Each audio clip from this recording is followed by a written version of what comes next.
Good morning, everyone. Beautiful wet August morning here. Just got enough rain last night just to make everything wet, but nothing really added up in the rain gauge.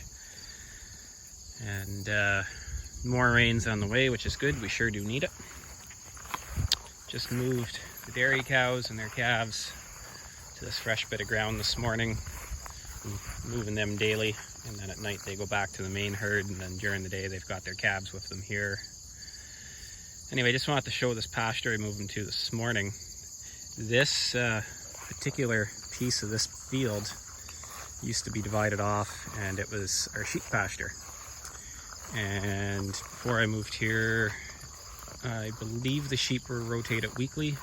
I believe they'd be out here a week. Then we moved to another paddock, and I think it had about 4 to 5 weeks rest.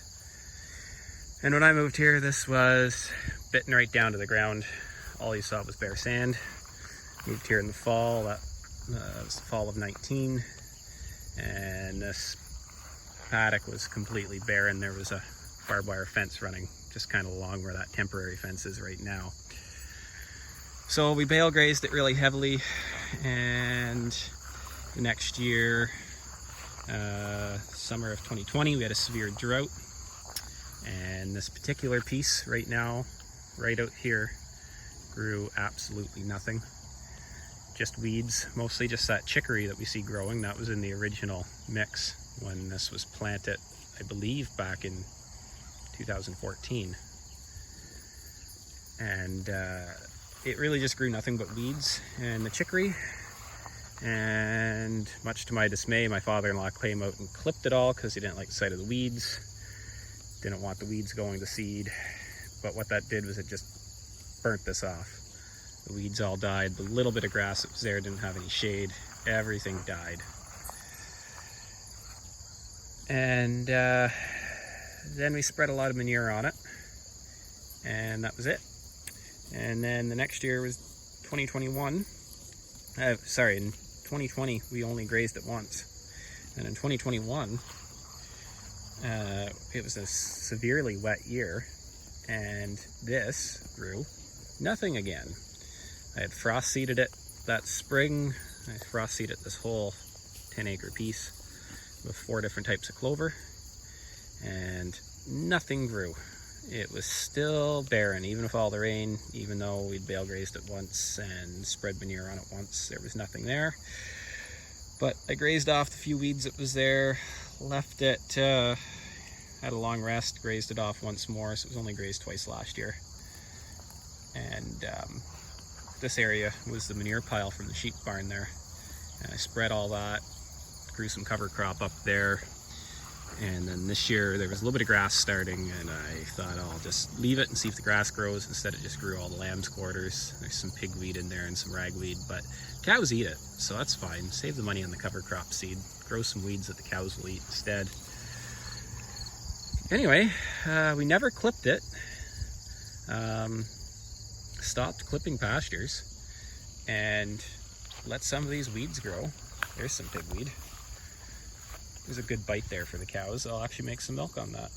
They like the pigweed in their lamb's quarters. So we bale grazed this heavily again in the winter of 21-22, which was last winter. Now this year we grazed this once lightly. Actually no, this is grazed twice. Once very lightly in the spring, once a little heavier. Then we had a drought. Everything burnt off. And still had a little bit of green, and now we just had a few rain showers and it woke everything up. And you know, look at what we got going here. A lot of foxtail, crabgrass, lamb's quarters, all undesirable weeds. Yet the cows eat it all. They make milk on it, they breed back on it. I'm happy with that. And most importantly, look, we've got red clover coming in. Chicory's coming back strong. They love chicory. The perennial ryegrass is coming up better. There's some timothy coming up now. There's a lot of the sweet blossom yellow clover that's coming up. Dandelions. The sweet blossom yellow clover was in the frost seeding mix that I put out the other year. and you could see a little of it throughout the field. It was in there at a very low rate. Man, can you ever smell that? It is sweet. It smells beautiful when you drive by this field on four-wheeler. It's unbelievable how so few plants can put out a really nice aroma. There's some wild aster the cows will nibble on, and quite a bit of alfalfa coming up from the bale grazing, because there was no alfalfa in the original mix. There's never been alfalfa seed put on this farm. So for a piece of ground that's been barren for a few years, overall, as much as it's still pretty bare, there's grass coming there. There's quite a bit of good eating out here for a small group of cows on this little piece of land. And this land is now retaining water better than it used to. It can still do better, but it will, you know, we got the ball rolling, and hopefully now it's a snowball effect.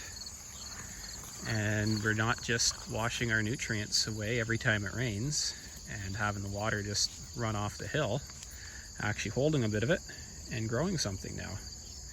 And that's what regenerative agriculture and regenerative grazing is all about.